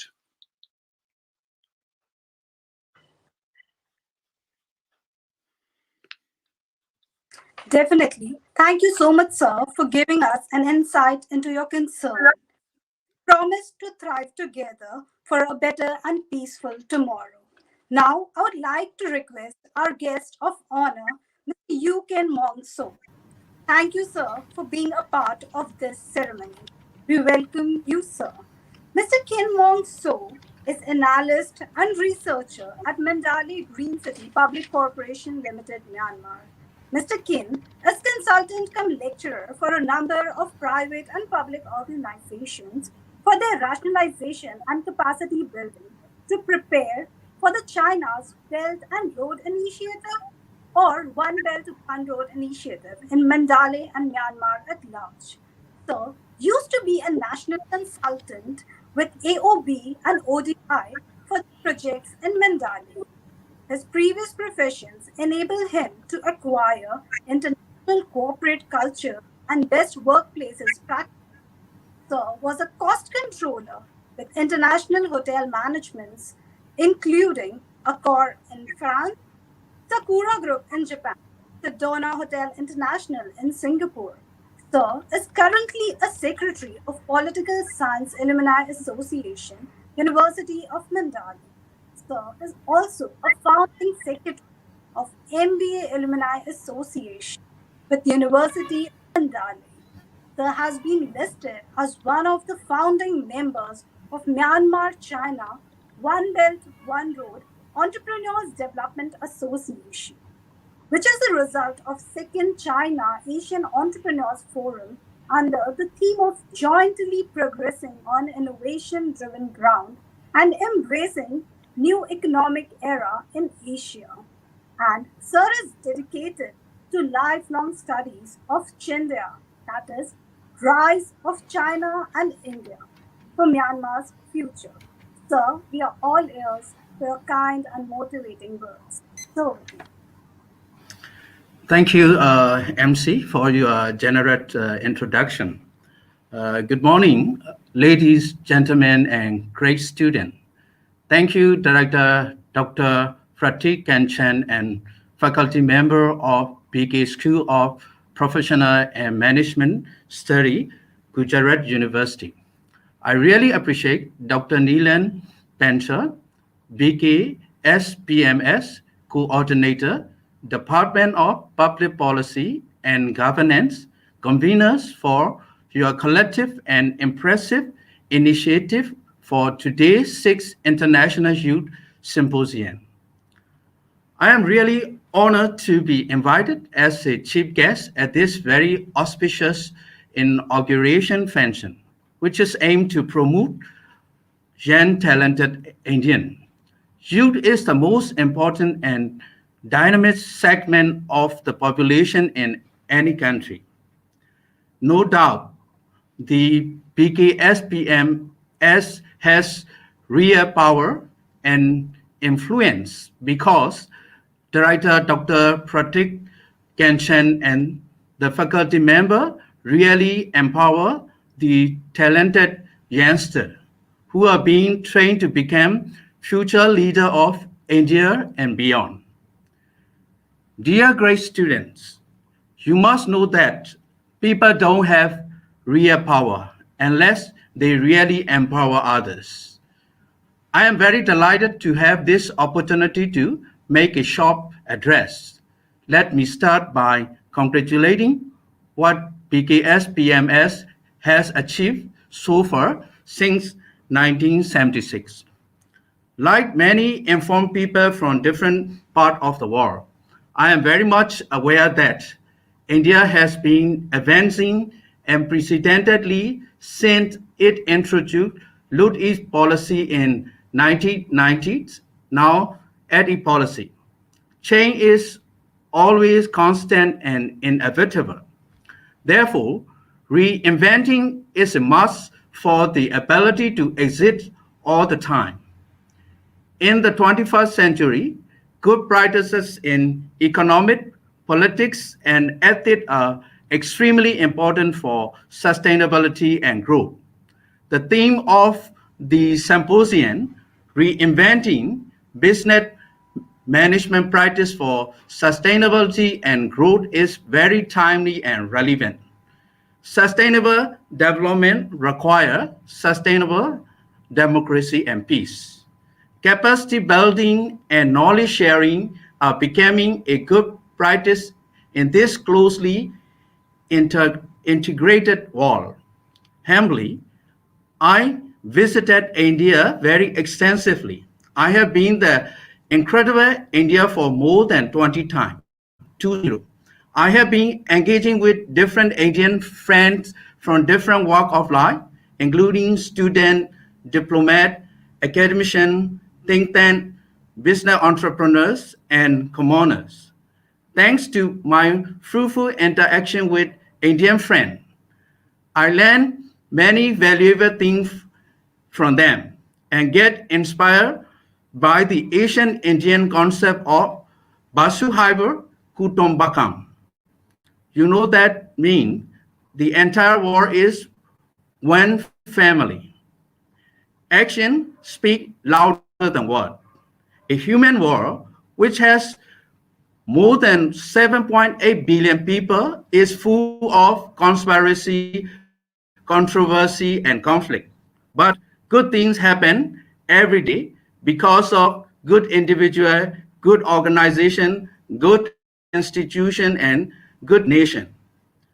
The entire world is debating about the 21st century as Asian century because of significant economic and demographic trend in Asia. The rise of Myanmar giants neighbor India and China. Chandria, which was coined in 2004 by Indian economist and politician Jiran Ramage, fascinated pundits and investors in the West. Chandria finally came to fruition as a force of mutual peace and prosperity. The Asian century referred to the paramount role that Asia is expected to play in the 21st century due to its increasing economy and demographic trend. The concept of the Asian century gained wider acceptance following the rapid economic growth of China and India since 1980, which elevated both of two nations to rank of the world's largest economy. It is predicted that India is to become fifth largest economy in 2025, third largest by 2030. In fact, India has already stood third largest economy of the world in terms of purchasing power parity. Recently, the economy of South Korea has surpassed Russia, Brazil, and Canada and ranked 10 in the world's biggest economy. Asia as a whole has achieved many unprecedented things. This will in turn contribute to the materialize the Asian century, in which Asian politics and culture will inspire the rest of the world. Dear great student, you are very lucky to be Indian. India is inarguably one of the oldest civilizations in the world. The term civilization basically means that the level of development at which people live together peacefully in community. India has the longest continuous history in the world. History rise and history fall. History alive and exciting. History offers us opportunity to learn great lesson. History forces us to just think as they really are without injecting bias into any situation. In connection with India history and its influence in ASEAN country, I had a chance to read a spellbound book written by my sister-like Indian friend. The book is all about India's glorious past and promising future to engage with its traditional bound nation in ASEAN in general and Thailand in particular. The name of the book is Reimagining India-Thailand Relation, a Multilateral and Bilateral Perspective. Dr. Reena Mawar, the Secretary of Association of Asia Scholars in New Delhi, extensively visited ASEAN region for various field research and interview more than 30 individuals, including myself and Bertil Lindner, a Swedish journalist, author, and strategic consultant who has been writing about Asia for nearly 4 decades. The author used more than 200 different reliable sources to provide a wider scope in the book to highlight a fact that how India is important for ASEAN and how ASEAN is important amid global power transition. Dr. Reena asked me to write a book review as I am informed scholar from Myanmar, one of the members of the ASEAN, which is made of 10 nations: Brunei, Cambodia, Indonesia, Laos, Malaysia, Myanmar, Philippines, Singapore, Thailand, and Vietnam. Myanmar's geopolitical significance attract attention of its giant neighbor and various powers in the region and beyond. The US President Obama praised in 2020 I came Myanmar because of the importance of your country. You live at the crossroad of East and South Asia. You border the most populated nation on the planet. You have a history that reaches back thousands of years and the ability to help determine the destiny of the fastest growing region of the world. The ASEAN in general and Myanmar in particular and India are destined to play complementary role in this age of Asian century. In my book review, I quote on H.G. Wells, who wrote of Ashok in his book, The Outline of History. Amid the tens of thousands of names of monarchs that crowd the column of history, their majesty and graciousness and serenities and royal highness and the light, the name of Ashok shine and almost alone is stirred. From the Volga to Japan, his name is still honored. China, Tibet, and even India, though it left its doctrine, preserve the tradition of his greatness. More living men cherish his memory today than have ever heard the name of Constantine or Charlemagne. What I'm trying to say is that India, with glorious past and promising future, offer tremendous opportunity for the young talented Indian student, especially for those who are pursuing their respective field of study at BKSPMS. Gujarat is one of the largest economy in India. More than that, Gujarat is one of the most industrially developed state of India and a manufacturing hub. In 2003, I had a chance to interview then Indian IT Minister, Mr. Arun Chaudhary. During his visit to Myanmar, he said that India's growth and progress are very much linked to the contribution of the young and talented Indian population.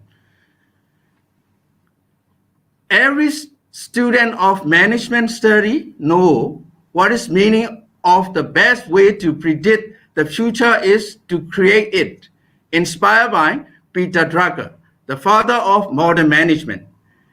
India government is gearing up to successfully implement its various regional connectivity infrastructure projects to create a bright future for its younger generation by linking ASEAN and by diversifying its market to reflect it at each policy. India has two main connectivity projects in my country, Myanmar.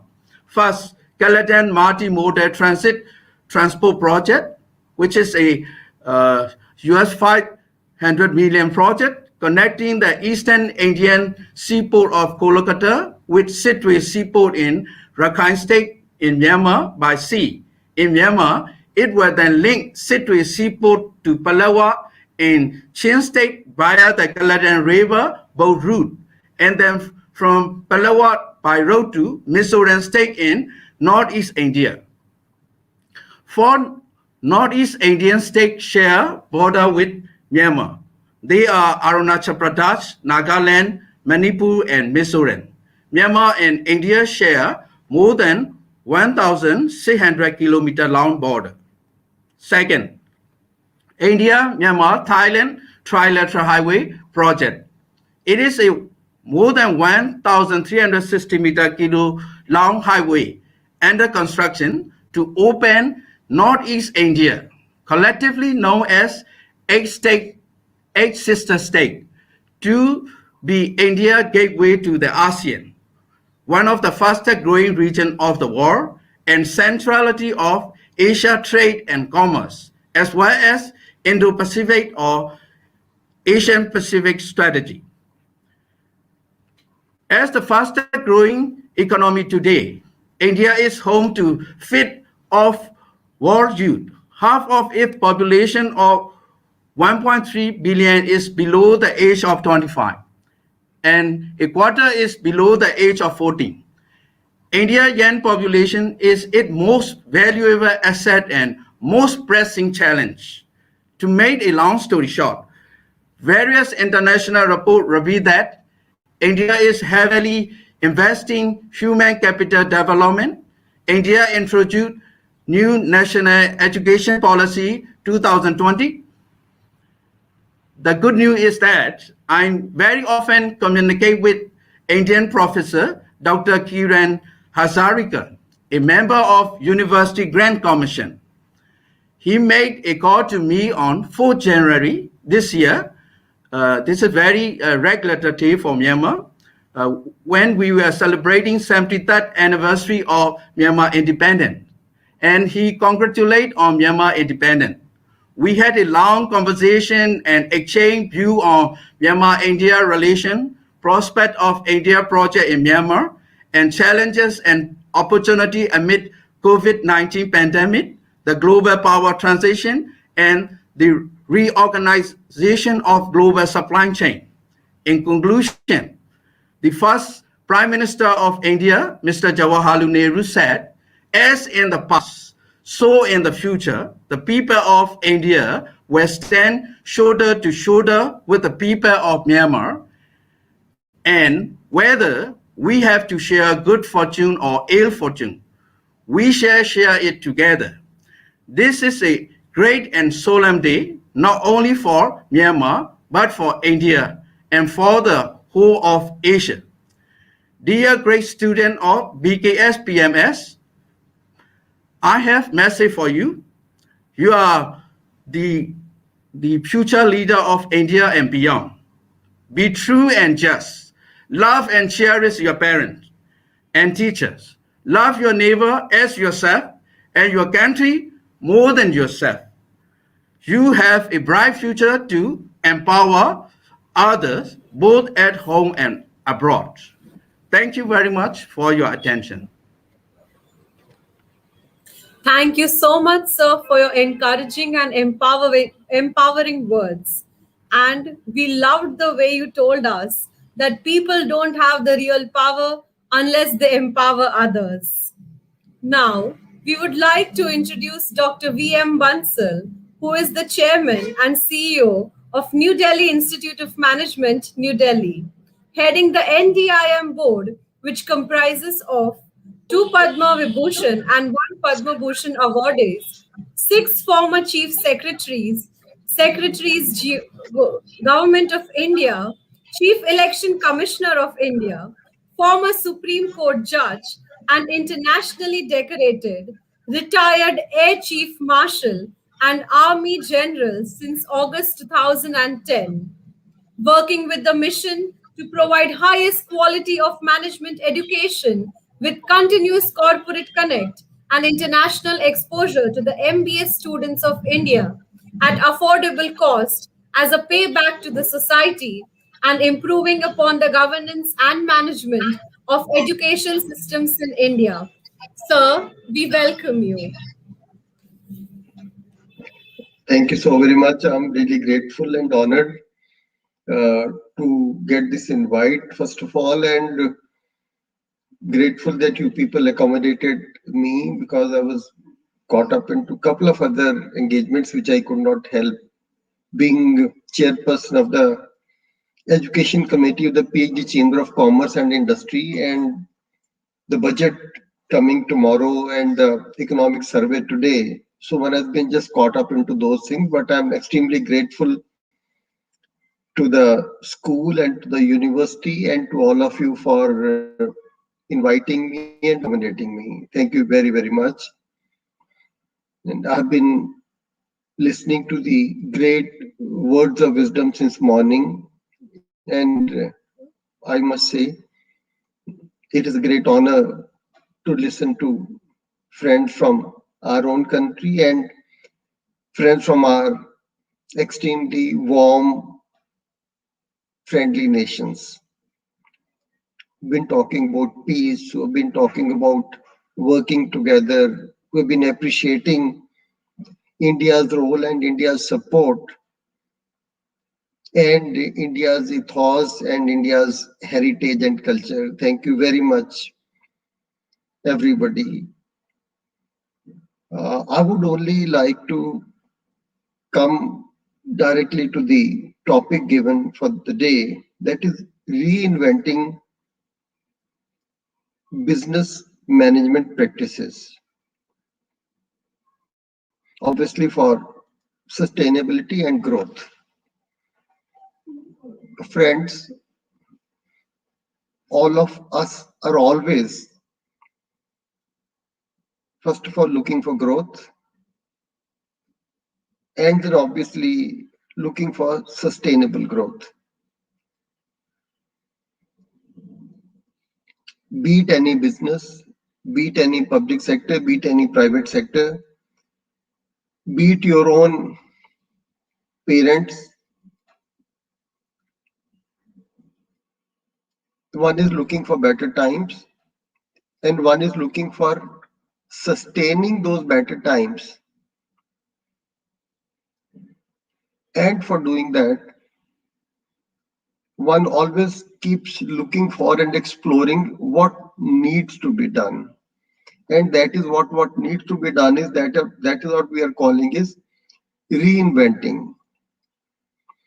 Because every day there would be new situations. And every day you have to not just come out of those situations,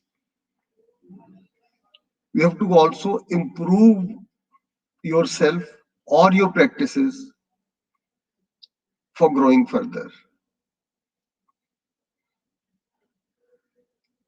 Pandemic has obviously changed the whole scenario.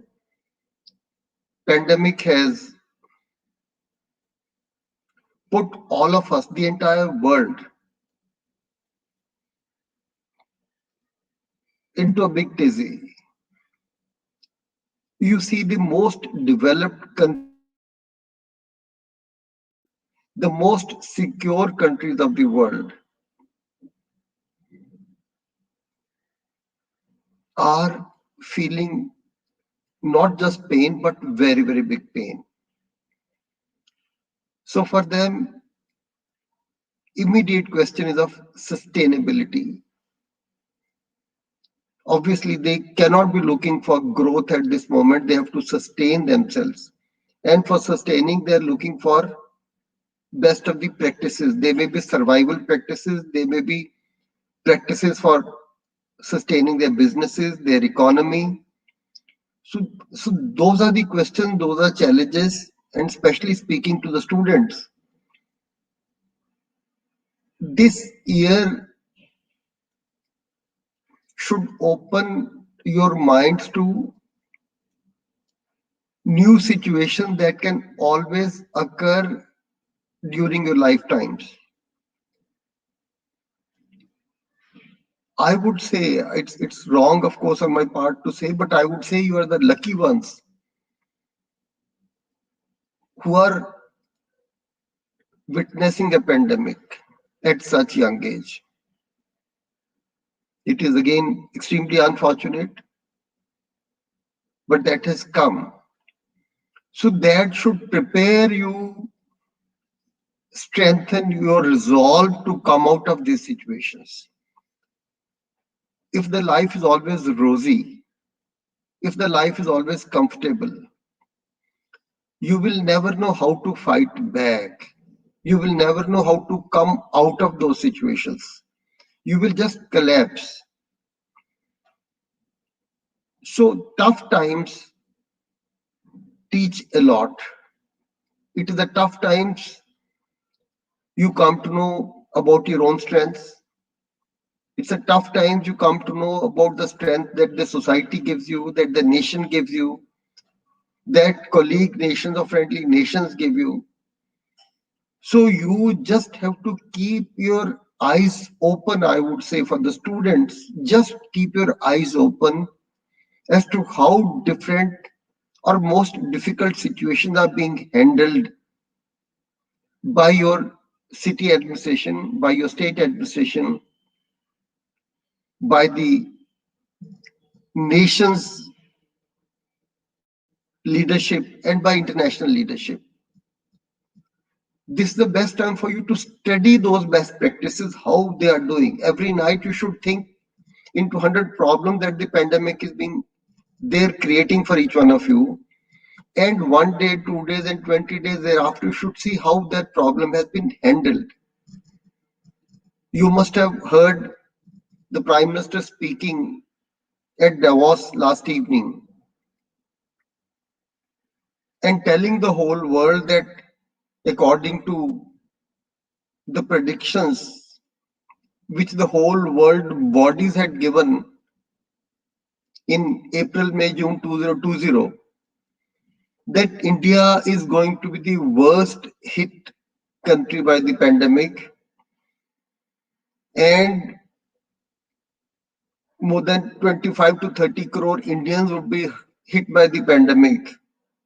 So when that was the alarming situation given by the world leaders, by the world organizations, so what was the option available to you? I'm talking of reinventing.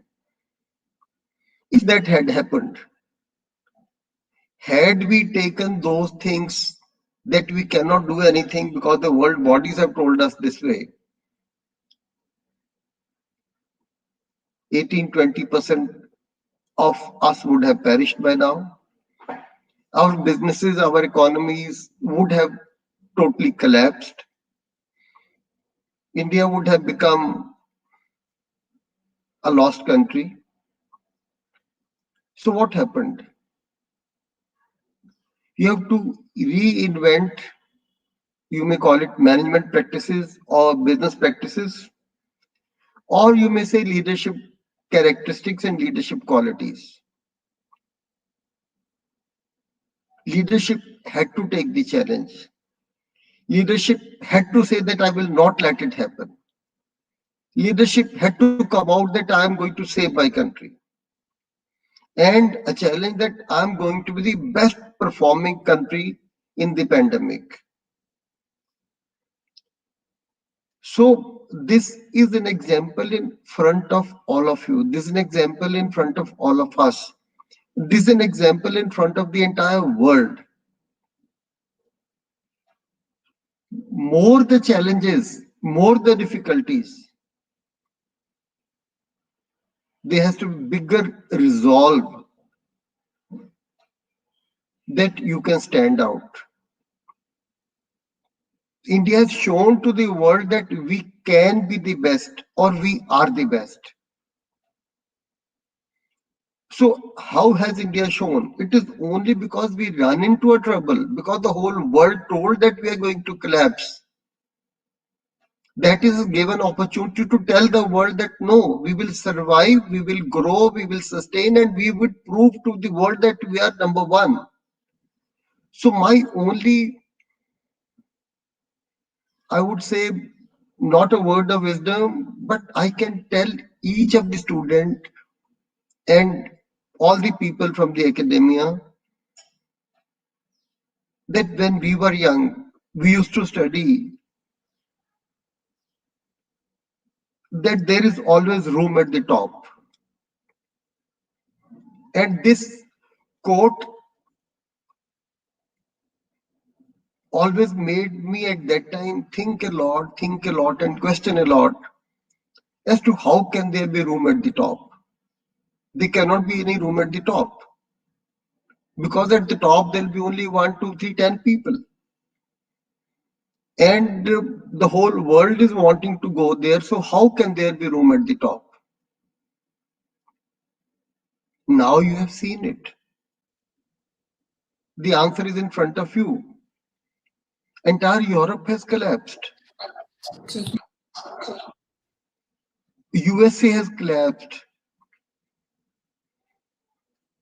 Best governed and best known countries of the world have collapsed in front of this pandemic. Even when they had 1/10 of the population, or even when they have 1/100th of the population, they have collapsed. So what does it prove? That in case you are determined, in case you are clear on what exactly you are committed to, in case you are 24/7 working hard into the right goals with the right thinking, with the right approach, there is always room at the top. India, which was destined to be the worst country under the pandemic, has come out to be the best country in the world. So there's always room at the top. So my only words, I don't say words of wisdom. All of you are younger generations. All of you know much more than what we know. All of you have more means to know, much more than we had the means to know. I would only say keep thinking fresh ideas. Do not go merely by what is written in the books. Do not merely go by what is happening around or what tells you something. Listen to everybody, read everything, but try to have a mindset where you say, no, I will find a solution to this. Or you say, I will find a better solution to this. Everyday solutions to problems are coming up. You should say that I will find a better and a cheaper and a faster solution to the whole thing. These are a couple of things, just very few things in life, which you must keep at the back of your mind. And let me tell you, every day of your life, you are going to find situations which you never thought of.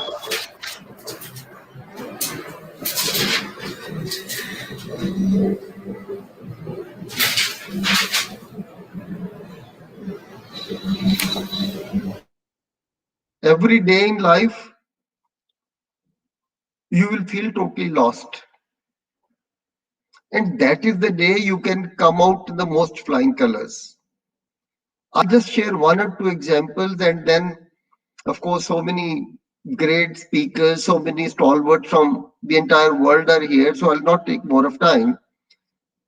I'll just tell you one small thing. When I started my career, on my first day, I was the city magistrate in Patiala in Punjab. At the age of 24 years, when I was into the office, and there was a big, you say demonstration or a rally or I don't say it like the Kisans had in Delhi, but something very big at that time.